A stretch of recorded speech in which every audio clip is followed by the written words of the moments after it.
हाँ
सजा लीजिए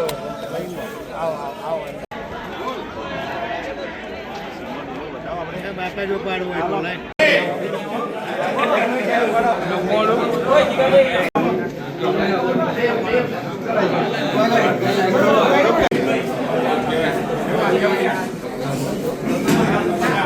ओके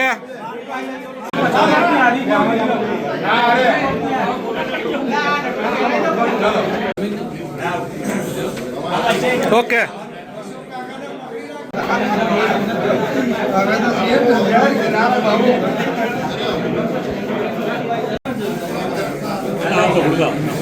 ओके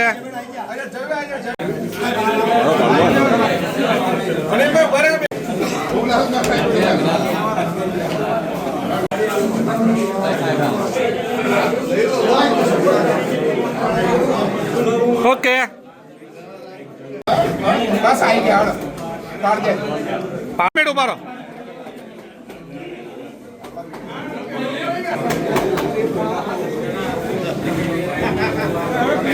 ओके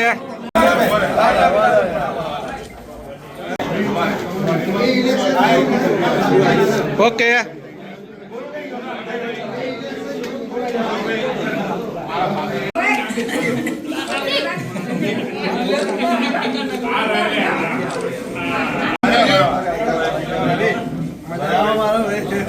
बोलो बीजू से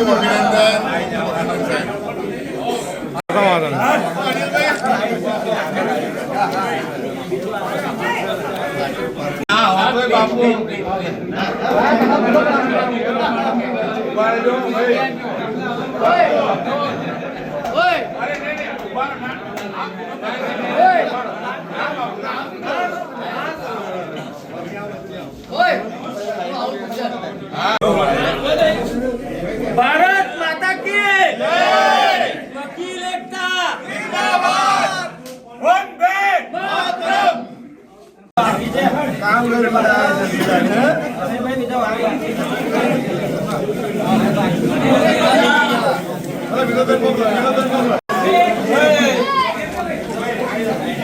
भारत माता की वकील एकता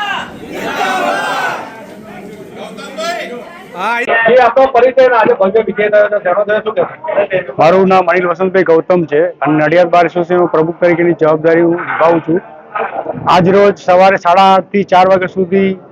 બાર એસોસિએશનની ચૂંટણી હતી વકીલોની, જેમાં મેં પ્રમુખ પદ તરીકેની ઉમેદવારી નોંધાવેલ. આજ રોજ 770 વકીલોમાંથી લગભગ 618 વકીલોએ મતદાન કરેલું, જેમાં મને 479 મત આપીને મને ભવ્ય વિજય મેળવવા બદલ હું તમામ વકીલ મિત્રોનો દિલથી ખૂબ આભાર માનું છું. મને પ્રત્યક્ષ અને પરોક્ષ રીતે જે કોઈ બી વકીલ મિત્રોએ, પોલીસ મિત્રોએ, પત્રકાર મિત્રોએ મદદ કરેલ છે એમનો હું દિલથી આભાર માનું છું. અને હું દરેક વકીલોની દરેક અપેક્ષાને હું દિલથી સંતોષવાનો પ્રયત્ન કરીશ અને સારી રીતે અને વકીલોને વધુમાં વધુ સારી સગવડતા મળી રહે એ દિશામાં અમે સતત પ્રયત્નશીલ રહીને વકીલ હિતમાં અમે કાર્ય કરીશું. ગઈ સાલ કરતા હવે આ સાલ નવું કઈ કરશો વકીલો માટે? નવા સાલ કરતા આ સાલમાં પરિસ્થિતિ જે છે, નવી બિલ્ડિંગમાં અમારું સંપૂર્ણ કોર્સ સ્થળાંતર થવાનું છે. નવા વર્ષમાં અમારું ધ્યેય એ છે કે અમે નામદાર ગુજરાત હાઈકોર્ટને રજૂઆત કરી હતી કે નામદાર ગુજરાત હાઈકોર્ટમાં જે વકીલોને સગવડતા આપવામાં આવે છે ચેમ્બરિંગ સિસ્ટમ, એવી જિલ્લા લેવલે નડિયાદના વકીલોને પણ મળે. એ દિશામાં અમે છેલ્લા 1 વર્ષથી પ્રયત્નશીલ છીએ અને એ દિશામાં અમે સફળતા મેળવવામાં સફળતા મળેલ છે અને નડિયાદ કોર્ટ કેમ્પસમાં જ એક જગ્યાની ફાળવણી અત્યારે નક્કી થયેલ છે અને જ્યાં ગ્રાઉન્ડ પ્લસ 4 માળનું વકીલોના ચેમ્બર માટેની જગ્યા ફાળવેલી છે, જ્યાં ગ્રાઉન્ડ પ્લસ 4